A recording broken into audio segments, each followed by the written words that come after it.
catches, puts up a three. Won't go. Rebound Bosh. Back out to Allen. His three-pointer. Bang! Tie game with 5 seconds remaining. Oh yeah. We packing somebody up tonight. Hey. Come on in, take your shoes off before we close the door. Few rules, heat packing the air. We about to blow. This the basement, ain't nobody safe. You already know. Grab a seat and kick your feet before you get too comfortable. You want the X's and the O's, the tray, yes and no. Friends and the foes, the butlers and the heroes. You can feel it in your soul. But when the ring is the goal, but if somebody need to go, we be sure to let you know. Going hard for my dogs is an everyday thing. Like Jimmy down the lane of 13 off the screen. Whole squad keep it tucked like number 17. Bring your takes and your memes. Going hard for the team. Going down in the basement. It's going down in the basement. Get your takes off. Get your takes off. Going down in the basement. Yeah! Welcome to the Basement Sports Network post-game show. I'm your host, Royal A. Shepherd, and I'm joined today by my boy, Real Hoop Talk himself, Stone. Stone, how you doing today, brother? I'm doing fantastic. No complaints. Beautiful Monday night for hoops. Let's get to it. Good brother football is on. Talk about a beautiful night for hoops. So, the Miami Heat played basketball at the same time as Monday Night Football. I was paying attention to one game. You will figure out which by the end of this stream. But the Miami Heat won 106-89 versus the Philadelphia 76ers. Interesting game. The 76ers are 2-11, so they're one of the worst teams in the league right now. But they had Andre Drummond. They had Paul George. It did not matter. Jimmy Butler ended the night with 30 points, 10 rebounds, 5 assists. You got 18 from Tyler Herro. Got 13 from Duncan Robinson. Got 10 points from Drew fucking Smith. Stone, we'll get into individual players in a minute. Go ahead and tell me your thoughts on the game. Yeah, there was definitely a game of basketball played this evening. Was there another sport going on? Yeah. I won't tell you which one was on in the background and which one was the main focus, but the Heat won a basketball game against an inferior opponent while kind of in play-in territory. So this is like new for me. I'm pretty blown away by what transpired. Pull it up to the stage. We got my boy George. George, how are you doing this evening? Tell us how you feeling about the Miami Heat improving their record to one game under 500. How you feeling today, George? First things first, it is the afternoon here. We do not condone by your fucking late night actions. I do not like it. I don't know where the fuck Stone is. Stone, it's fucking daytime for you too. That is bright day. That is not night. I don't know what you're doing. But yes, the Miami Heat are your NBA champions of the lottery, and they will be giving their first round pick straight to Oklahoma City so they can build their draft stock and then send it all for Giannis, the biggest, baddest bitch in the East. Sorry, no, that's Embiid. If you look, in all honesty, without sounding like an idiot or a dick or anything like that, if you looked at this game and said, oh my God, they beat the Philadelphia 76ers, who went out in the offseason and they got some talent and they got some players for them. They got Paul George, they got Caleb, they got Lowry, blah, blah, blah, blah, blah, all that shit. They got all these players, and we still beat them. Okay, let's quickly remind everyone they were without Tyrese Maxey. Embiid was not playing the game of basketball today. He was just fucking around. That guy was literally just playing for the sake of playing. There were some good signs. Okay, Tyler Herro is still actually being a contributing, force on offense. I'm happy to see that. But the issue still remains. I'm fucking sick. I am sick to death of Haywood Highsmith minutes and us acting because of that one report last year where he was a top 50 on-ball defender in the NBA. These are contributory minutes. I'm not saying he's bad at basketball. That's exactly what I'm saying. But what I'm saying is that we should be having conversations around why the team has gotten to this point. Why are we watching Jay Rich minutes? Why is Drew Smith entering the game at any point in time for an NBA franchise? These are questions we have to ask. It's ridiculous. And at this point, why is Bam even setting screens? What's the point? I get it. Duncan looked good. Tyler looked good. You look like shit, though. You look utterly like shit. 2 points? Did you say Tyler looked good? He looked okay. He didn't have a horrible game. He didn't have a great first quarter. He started 1 for 7, but then he turned it off. The first half. There we go. All right, he started 1 for 7 and ended up 6 for 15. And then I saw 6 Bam screens on 8 plays, and then he ended up having a decent second half of the game. Yeah. It was not great, but it was still a good game from Tyler Herro. It's better than what we've seen. It's better than what we've seen. Tyler Herro is a lot more of the same. Look, I'm just saying this is 2 games in a row where Tyler Herro hasn't been, or hasn't looked like the leap that I've been told has been taken was taken. I'm just throwing it out there, not to say it's not his fault or whatever, but the Miami Heat still won in spite of us not receiving an amazing Tyler Herro performance as opposed to losing games when he scores 40. I don't know if anybody sees where I'm going here, but I'm just saying this was one of my main takeaways from tonight. Jimmy Butler came back. Everybody around him got horrible. Stone, why was that?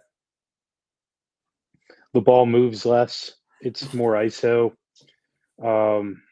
It's kind of things that have really become more apparent to me since Terry has been involved, and he obviously didn't play tonight, but because Terry holds on to the ball a lot. He's going to be dribbling a lot during possessions, and so when he's not in there, it's more minute or more seconds for Jimmy Butler to take up on the shot clock. Guys move less, which makes the difficulty of their shots increase. And I think that was evident tonight. It's just an unnatural fit because Jimmy has missed all these games. He comes back, and then it turns into a lot of ISO ball, and the guys don't really know how to play off of that. I don't even know if they can play off of that, to be honest, especially if Duncan's going to go 2 for 10 from 3. That's about – and Tyler, too. That's really the only place that you're going to play off Jimmy Butler ISO hoop. And if they're going to just be shot chuckers that can't, make a brick in an ocean, then we're in trouble. But we already are. So yeah. So the Heat shot 29% tonight from 3. The reason they won this game is because Philadelphia shot 24%. A lot of this had to do with Philadelphia missing a lot of wide open 3-point shots. Paul George went 1 for 7 from the 3-point line. But George, I do want to hear from you. Just kind of what were your thoughts about it? Defensively, how did you feel Miami was playing defensively? Look, I think at the end of the day, what Philly bases their brand off is a hard 3-point scoring and then someone to direct the traffic in a different way. That was Paul George today. Paul George was the one pushing the issue in the paint. But we've always excelled at being a very good to excessively a great 3-point defending team.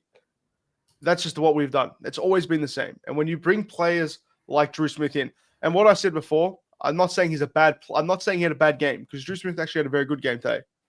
But he is not the player that should be making his way into a rotation for 25 minutes in November. He's just not that type of player.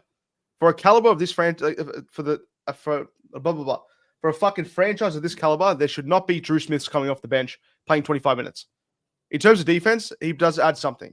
You've got Jay Rich. You've got Drew Smith. You've got Bam. You've got Highsmith, who actually is a good enough defender, but doesn't give you anything else after that. You can push the issue defensively. It's the issues on the other side of the ball. If Bam isn't doing absolutely everything he can to get these shooters open, that's when you got the problem. That's when your defense doesn't translate into offense as well as you want it to go. But in terms of how the way we played against them today, it was good enough. It was good enough, and they fell off big time. When they have players like Tyrese Maxey still in, when they have a healthy Paul George, when they have a healthy Embiid, it's a whole different ballgame. But you've got McCain shooting, I don't know how many threes today. You've got Oubre doing the same thing. You've got all of their players just jacking up threes. The entire third quarter was a shootout. It was a constant shootout of shit. And that third quarter is the reason why they lost the game today. Yeah, Jeremy McCain shot 4 of 9 from 3. But yeah, you're absolutely right. Miami outscored Philadelphia 35-16 in that goddamn third quarter, which is the complete opposite of the trend that Miami has had going on for quite some time. Look, let's talk about Jimmy a little bit because Jimmy came back today, scored 30 points. Even though the offense looked fucking it again, like it looked like it was Jimmy or bust. Like that's kind of what the offense looked like to me while he was out there. But he came back and he scored 30. Talk about Jimmy's game tonight. Like, did you like the fact that Jimmy scored 30 for us to get this win? Or was it like, damn, why did his game have to come at the expense of everybody else, though? I was happy to see it personally. It feels like, we're begging Jimmy Butler to do these kind of things in the regular season, and he never does them. And so I'll take them wherever I can get them. 13 of 13 from the free throw line. So, like, that cuts into that 30 amount. 10 rebounds, so he was playing everywhere. Even had a steal. We look at those defensive stats to kind of gauge how locked in Jimmy Butler may or may not be. I'm fine with it, mostly because everyone else was kind of having a stinker tonight. I don't know, we can sit here and argue all night long, like, if it was because Jimmy came back or not. I mean, guys missing 3-point shots, like, I don't care who you really have in there, Jimmy Butler or someone else. Like, you either make those shots or you miss them. Maybe some of the other looks were more limited, but to me, I'm cool with it. And, like, it really shouldn't have a bearing on Bam Adebayo going 2 for 8 for 5 points. I get he had a tall task defensively tonight, and he mostly aced that assignment. I would say he completely aced that assignment, but we still need more. And that's kind of where I'm at. I'm not going to just like point the finger at Jimmy and be like, man, I hate you, Jimmy Butler. You came back and dropped 30. It's your fault. The rest of these guys suck. Like, no, they just need to be better, in my opinion. So, okay. So this is where I will agree with you on. Like, I think Bam did absolutely ace the kind of defensive assignment that he had for tonight, especially considering that Joel Embiid took 0 free throws. Like, so Bam defended him well, held Joel Embiid to 5 of 11, and he defended him without fouling, which is a tough task considering that Joel Embiid is one of the elite foul baiters in this NBA. Huge. Last time they played in the playoffs, I think that he got Bam in foul trouble in like 5 minutes. I think Bam was subbed out in the play-in game, was it, when Jimmy Butler got hurt? Yeah. I'm pretty sure it was like a quick 2 fouls he picked up. So that is huge. Yeah, so I think him being limited to no free throws and Jimmy getting 13 free throws had a big impact on the way that this game was played on both ends of the court. George, I know you just went off camera because one of your dogs just running there, but I'm asking you the question anyway. How did you feel about Jimmy Butler's play tonight? He played great. He played good. It's good to see that he can still actually produce in the regular season when he needs to as well. I think we've had such a long time without a decent, regular season game from Jimmy, where he's the one pushing the offense and actually initiating and taking those shots that he needs to take. I don't think there's many times I've ever seen him shoot 12 shots in a game recently. It's always 9, 8, 9, 9, 8. I get 12 is not that different, but he drove the ball. But you could already see him, and I don't know if you guys saw it either. He went for a layup. He hit it. He goes down, and then he grabs his ankle instantly after. Like, if you're not healthy, then you should, like, I don't know what the fuck the training staff is trying to like push with that sort of. George, I can't let you push that one out there. If you playing, you are fucking healthy. That's the only thing I give a fuck. He got his ass out there. He's healthy. I don't want to hear none of that. And I would agree with you if it wasn't for the New York series where he was definitely not healthy. I don't give a fuck. He was out there. He was healthy. Healthy enough to play equals healthy. Fair enough. I look at it a different way in the sense of, like, I would rather see you out for 3 more games and actually make sure that your strength and conditioning is up to a par where you can actually hit a layup. Them 3 games were different between me being a play-in team and a playoff team, which essentially it was last year with Miami. So every game that he sat out mattered more and more. You're playing, you're fucking healthy. And I would judge you as if you are at the peak of your powers. And he still, at the end of the day, he still provided. He still played. He still played well, and it's fine. The issue I'm having with that sort of like that sort of outlook on a guy that's already been so injury prone is that I need you to have these games. That's fine. But if you land funny and then that's you done for 3 weeks, then that's a different question altogether. Like I said, I would. That didn't happen. Like, so we're good. Like I get it. Like I get it. There's always. What's the bet that he's going to be day to day after this game? Oh, Jimmy Butler. Yeah, he will be dated. He will be listed on the injury report. They have 5 days in between the next game. Go out there and play. Like you'll be healthy by the time we play again. I don't give a motherfuck what you felt today. Adrenaline takes over. At the end of the game, it might be sore tomorrow, but after that, you got 5 additional goddamn days to get your shit together. Just is this new scheduling? This is not like the way it's done.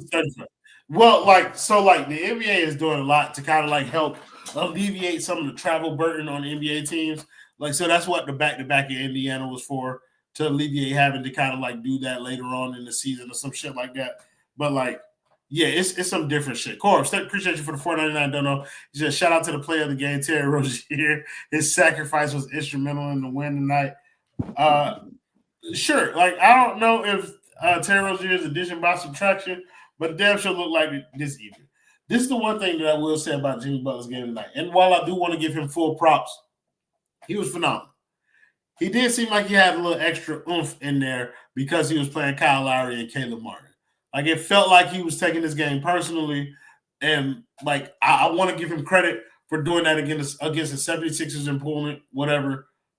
But like I also want to make sure, like, am I gonna get this same effort when we playing Cade Cunningham? Like that's the type of shit that I'm thinking about. Like I'll shout out to Jimmy, great game tonight. But you felt like you were a little extra motivated or whatever. Like did either of you kind of see something like that in there? Yeah. Okay. Yeah, I thought so. Definitely. I think like Embiid in general too. It's been that way since Jimmy left Philly. Like he kind of always raises his play against Philadelphia. Or he's a little extra fired up. I think the new faces tonight probably contributed to that or whatever. He's trying to show off. But I also like the thing. I think what's going to be interesting to watch for the rest of the year from Jimmy Butler is like those type of games you're talking about, Detroit, or even like, next week they have the NBA Cup against Milwaukee. Like Jimmy Butler wants to get paid. So my question is, which way is he going to go about it? I'm a, great Heat employee way. And like, yeah, maybe he misses a bunch of games like he has the last few years, but like he's going to be better behind the scenes. Or is he going to go out there and try to get the money from someone else? And if that's even a possibility in his equation, then he's going to need these type of performances against teams that aren't just Philadelphia. So that's kind of what I'll be looking for. I'm not gonna lie, Stone. I don't think the better behind the scenes shit is gonna get Jimmy Butler paid the type of money that he wants. I think he has to play more games in the regular season, and he has to play like this more often than not. I think if he's better behind the scenes and does some playoff Jimmy-esque type thing, they pay him. That's really what I think it could come down to. Do I anticipate that the Miami Heat will eventually pay Jimmy Butler? Yes, I do. I think they will pay him way more money than I will be pleased with. But do I think that they should? No, I don't think so. Like, I don't think that's not what I'm arguing for either. I'm just saying that knowing how this team operates, if he's, humble, hardworking Jimmy behind the scenes and showing up big in the playoffs, that seems like enough for them to justify just writing him a blank check in their minds, not in my mind. Yeah, fuck that. I've had enough to talk about Jimmy Butler. I want to pivot to Bam Adebayo, who was fucking horrendous tonight on offense, but I think he was good on defense. George, did you have the same assessment? How did you feel about Bam's game tonight? It's become a lot more common cause, especially this season, where you see a game like this, and I'm always torn not because he's my favorite player, not because he's the reason why I still watch the Heat like I do. But at the end of the day, I'm sitting there looking at a player that's obviously uncomfortable in the offense that's been set out for him. An offense where guards are supposed to thrive a lot more than any sort of forward supposed to do. He's always had that role, though. The role of Bam isn't just we need you to guard the best player on the floor. It's also to help our players get what they need. And I'm looking at a player like that saying, if you look at the next few games, you've got the Mavericks, you've got the Bucks, you've got the Hornets. These are games, those first two games, like their big man depth is fucked. They're fucked. besides Giannis and the Bucks with Brook Lopez in the front court, you should be going out there scoring 25. You should be. Now, is that the type of player Bam is? Absolutely not. He's not there to go get you 25 points. He's there to stop the player on the other side of the floor. But when we're promised, and we've been promised for a long time, the stretching of the floor, the increase in points, the increase in production, the increase of usage, I'm not seeing it. I'm not seeing it. He hit a 3 tonight. Good for Bam. Good for Bam. Maybe he's going to get some bonus incentive. Hit 1 3 a game minimum. You know, his other bucket was pretty cold too. He made Joel Embiid spin around in a circle. And he built a house out of. Isn't it sad that you can remember every single point that he scored tonight? Isn't that saying more than the other way around? Yes, it is. But look, and I'm not trying to sound like I'm not trying to sound like I'm shitting on the Heat. At the end of the day, I want the Heat to win as badly as anyone else, but it's not going to be with this roster, and it's going to start with something we already spoke about before: Jimmy having good games. Not because we want to pay him, but if we lose enough games, there might be a situation in which we do move on for Jimmy Butler at the trade deadline.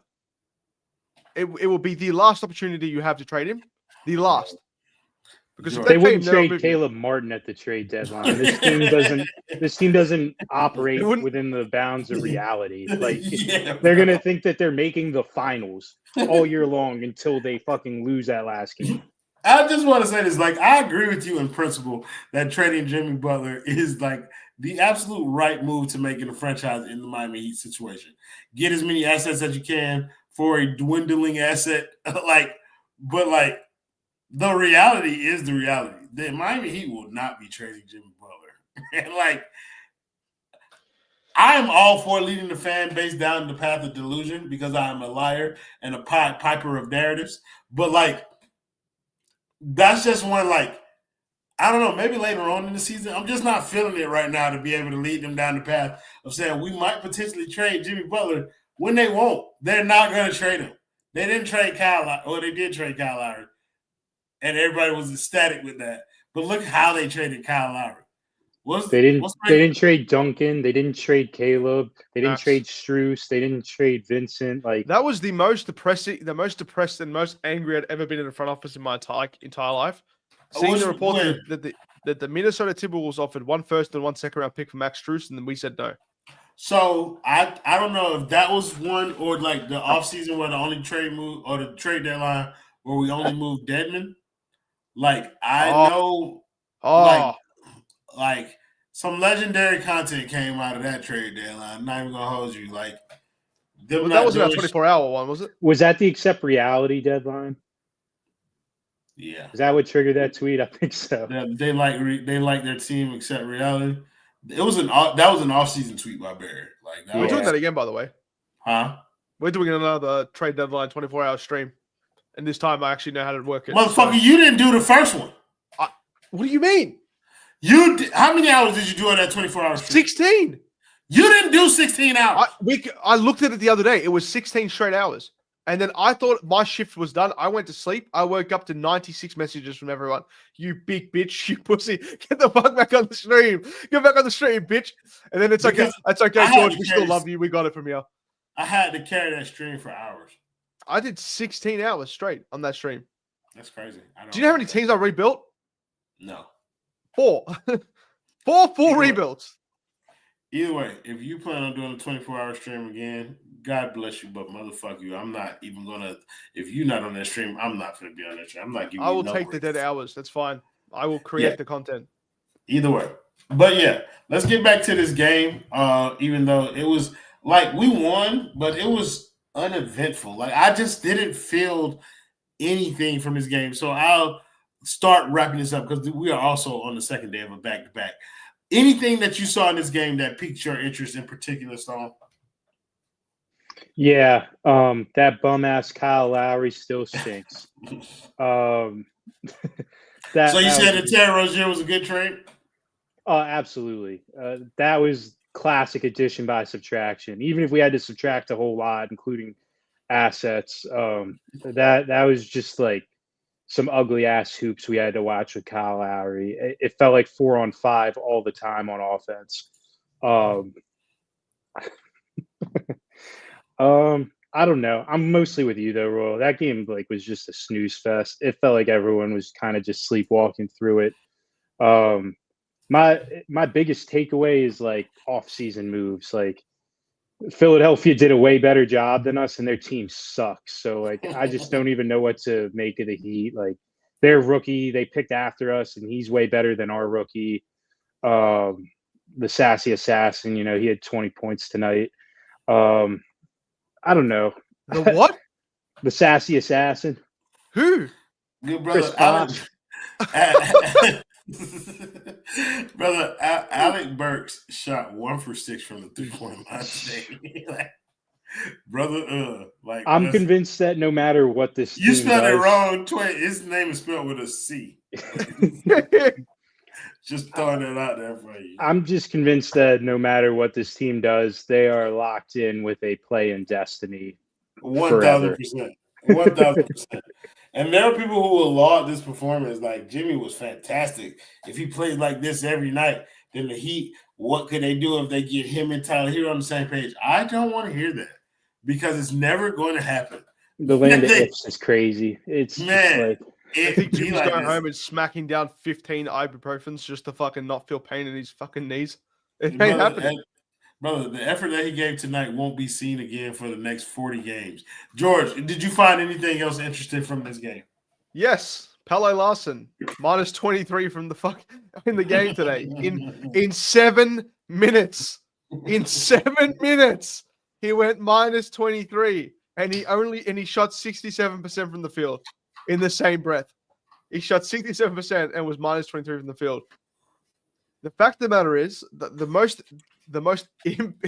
insane and the biggest takeaway from this game is that Spo is still alive and breathing. He activated the guard-heavy defensive lineup for this Philadelphia team in plain old. That's it. That's the only reason why he had them out there. That's why Drew Smith played tons of minutes. That's why Alec Burke played tons of minutes. That's why you didn't see it's why Jay Rich played a good amount of minutes. You won't see them play games and minutes like that for a long time. The reason why I bring up Spo is because I'm sitting here going, there's only so much you can do if you're Spo in a team without this much talent. But he continues to prove me wrong every fucking point in turn. Because he will utilize them like fucking Yu-Gi-Oh cards and just activate random players for 25 minutes that have no business being in there. And it's the truth. When you're versing Ricky Council the fourth, and Adam with an E Boner, these players that come onto the field for us should not be playing this many minutes. Full stop. It just shouldn't be happening. But Spo knows what he's doing. He knows how to activate certain lineups, certain games. The problem is, what happens when we actually get into a time where people actually are fielding their best team? Who is playing heavy minutes for us at that point? Because this is not sustainable. Who's actually and the thing is, I know it's November. We're early. We're obviously going to get our stand-up performances. Tyler's going to end up playing 38 minutes a game. Jimmy's going to play 44 minutes a game. It's going to happen. But when that bell rings and shit goes and hits the fucking fan, who will be there? When that clock fucking strikes midnight, George, and that is my takeaway from this game. That I think everybody who they were clamoring for this starting lineup to be out there. They were clamoring for it. And they're going to use the results of this game as proof that they are absolutely correct in their beliefs that the Miami Heat should start Tyler Herro, Duncan Robinson, Jimmy Butler, Bam Adebayo, Haywood Highsmith. But if not for a supreme Jimmy Butler performance, the rest of this roster was dog shit. Tyler Herro was 1 for 7 in the first half of this basketball game. And yes, he ended with 18 points or whatever, but he is also running towards 24-5 as his season averages.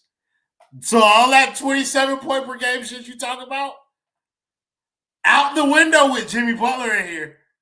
I want to caution people.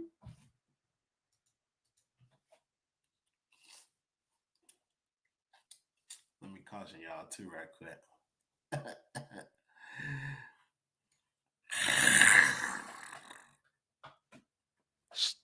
Stone, what are your thoughts on Drew Smith, please? Shut the fuck up. we got real shit happening right now. Hey, man. Hey, you better tell him it's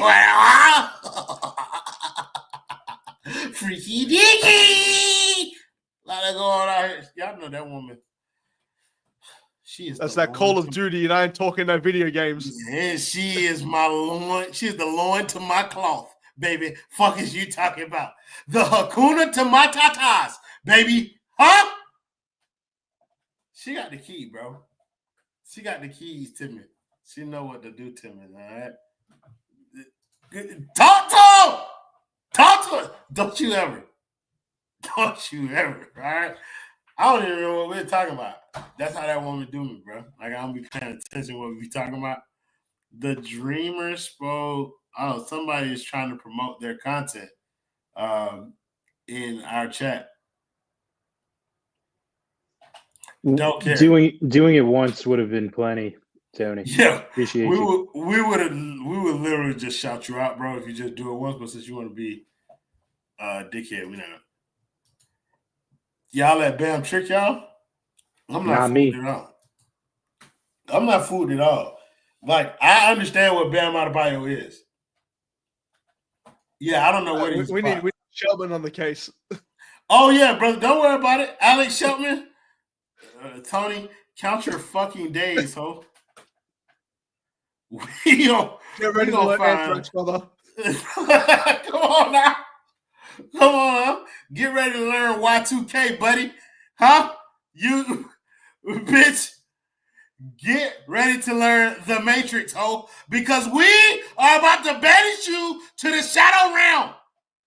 Them folks will be at your door tonight. Anywho, let's wrap this show up. This is the second night of a back-to-back.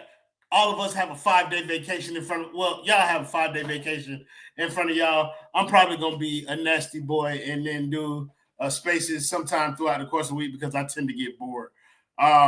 So, next game the Miami Heat have is very far away, but we play the Dallas Mavericks on the 24th. George, I'm going to start with you. The boy feeling good? Sensational. We've just put up the Christmas decorations. The house is looking awfully nice. We're gonna go versus talented fat white man named Luka Doncic, and a player that should have been a Miami Heat player, but we have a couple bitches for fucking ownership in Kyrie Irving. They also have PJ Washington, former big name free agent hit for Miami, swing and a miss, who just had 24 and 17 the other day, actually, which is crazy for him. See how the talent always leaves Miami? Isn't that sad? The talent's always eluded us, and instead we went for Terry Rozier and Kyle Lowry. And that's what the legacy will be of this game, of the next game, of this year, of the last 5 years. We almost had it. We were so close. So many times. And we were that fucking close. Did you say Tony beating the system? You got me fucked up. You think I don't know how to kick niggas up out of here? I tried to let him rock for a little bit. But Ben, stop commenting. Poof, be gone, bitch ass nigga. Listen, bro, we not having that right here, all right? But yes, my wife is correct.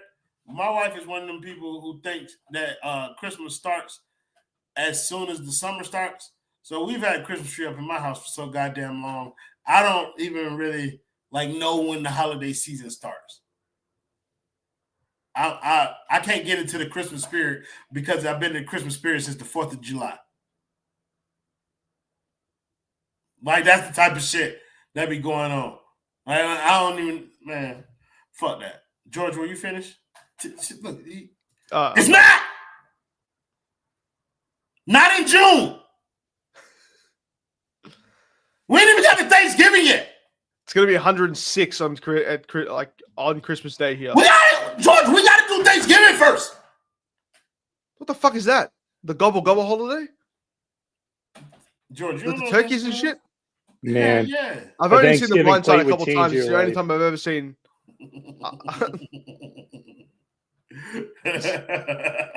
Yeah. But yeah, that's the big back holiday, George. For everybody who like to eat, Thanksgiving is the holiday. It's a holiday about food, gluttony. I don't know shit about no yams. I don't know anything about that. I've never had a fucking yam before. Come on now. You think this guy's eating the collard green? I don't know Thanksgiving. The only turkey we have here comes shredded in a little package in the supermarket. I ain't gonna hold you, George. That might be one of my missions, brother. Like, I gotta take you to the cribbo, all right? And let them put some of that good in you. All right? That's what they need to do. Put some of that food that you have no choice but to go to sleep. So what you're saying is I am, in fact, invited to the cookout. No. Thanksgiving and the cookout, two different things. I thought that was what that was. No. Everybody can come get a plate at Thanksgiving. It's the holiday. It's the giving part of Thanksgiving. It's the giving part of Thanksgiving. You know what I mean? Like, you want to be generous around Thanksgiving. So everybody. Cookout's a social code. Come on now. Look, Stone, hold on. I can't have you up here kicking about black colloquium. All right, we just get. It's all fun and games till Stone and I start doing the Kang Gang symbol. Let me have y'all understand something. Y'all must think I'm pussy because I'm up here by myself. I will box both of you white men up. It's like, don't do me like, don't make me be that guy. All right, y'all know who I am. Y'all know what I do. Like, let's not. Can I just clear something up quickly with Miguel Gusto fucking Gordillo? No one here eats Vegemite. It's fucking disgusting. It's not real. It is black tar powder with salt. It's fucking gross. I'm about to gain 30 pounds. Or what measurement is it over there, Jorge? I think that's like 6 kilos, 7 kilos. No idea what you're talking about. Kangaroo ounces. Not with thin application and butter on bread. How do you know so much? That's an Australian, by the way. They call it mate weight over there. This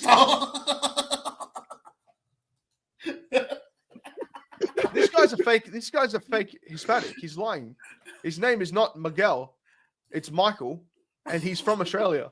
I'm telling you right now, that man knows way too much about Australia. He knows too much about the secret. Stone, next game versus the goddamn who the fuck we playing? Oh, the Mavericks. The boy feeling good? I'm feeling like Jason Tatum in the Olympics. I ain't playing. No, that was a bar. I just had to get that off. But yeah, I don't know. But whose bar? Because it ain't Jalen Johnson. He nice. He's not playing when he's out there. But yeah, I don't know. Like, I have a theory. Like, I'm looking at the East standings, and we're somehow in 5th place at 6 and 7. The East just stinks this year. But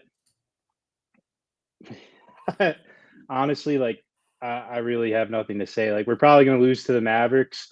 My new trend for betting the Heat is anytime they're comfortably out of play-in territory, I'm going to bet on them to lose, because I think that, the natural order of things will probably just, get them to reduce to who they are. And yeah, I'm not going to be super positive about this one. They're going to have 5 days off to not think about how they're going to prepare for this game, and they're going to go out there and lose to Dallas, and we'll go from there.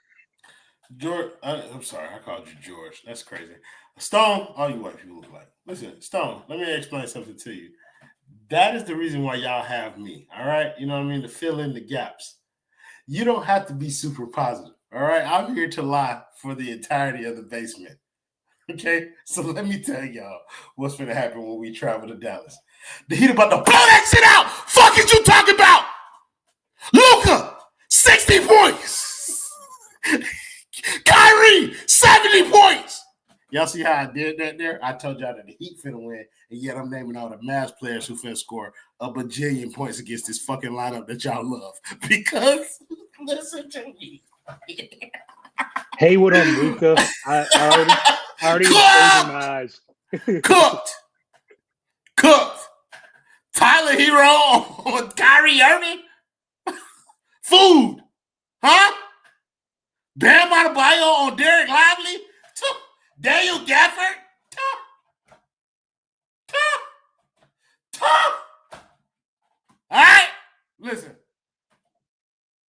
Miami not winning that game. They can't. I don't know how. Like, I don't see an avenue to victory for them.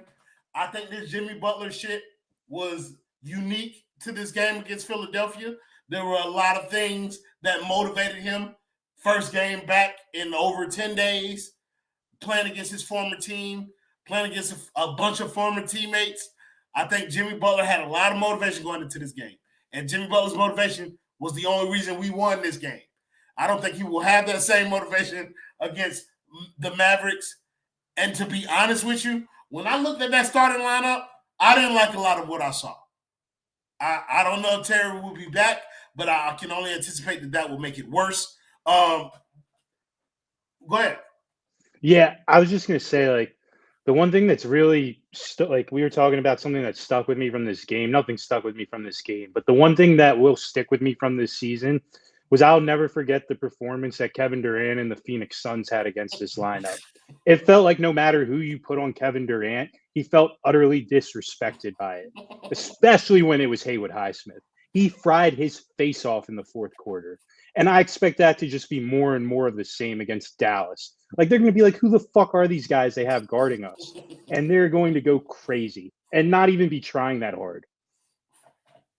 Somebody said Drew PG1. What do you mean, Drew PG1? You know who was PG1 today? Your Lord and Savior, Tyler Herro. 5 assists.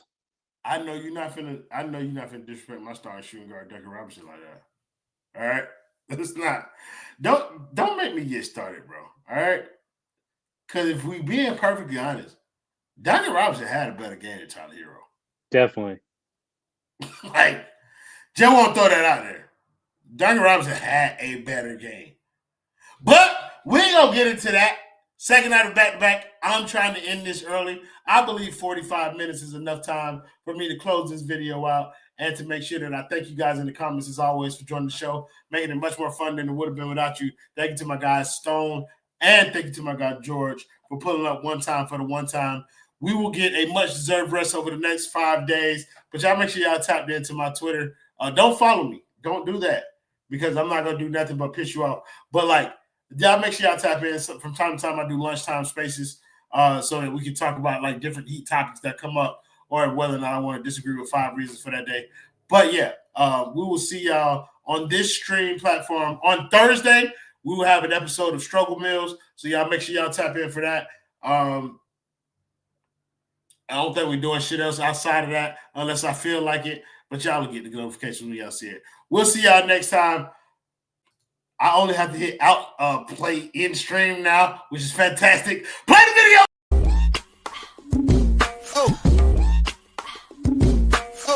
Oh yeah, we packing somebody up tonight. Hey, come on in, take your shoes off before we close the door. Few rules, heat pack in the air, we about to blow. This the basement, ain't nobody safe. You already know. Grab a seat and kick your feet before you get too comfortable. You want the X's and the O's, the trade, yes and no, friends and the foes, the butlers and the heroes. You can feel it in your soul. But when the ring is the goal, but if somebody need to go, we be sure to let you know. Going hard for my dogs is an everyday thing, like Jimmy down the lane of 13 off the screen. Whole squad keep it tucked like number 17. Bring your takes and your memes. Going hard for the team. Going down in the basement. It's going down in the basement. Get your takes off. Get your takes off. Going down in the basement. Going down in the basement. Get your takes off.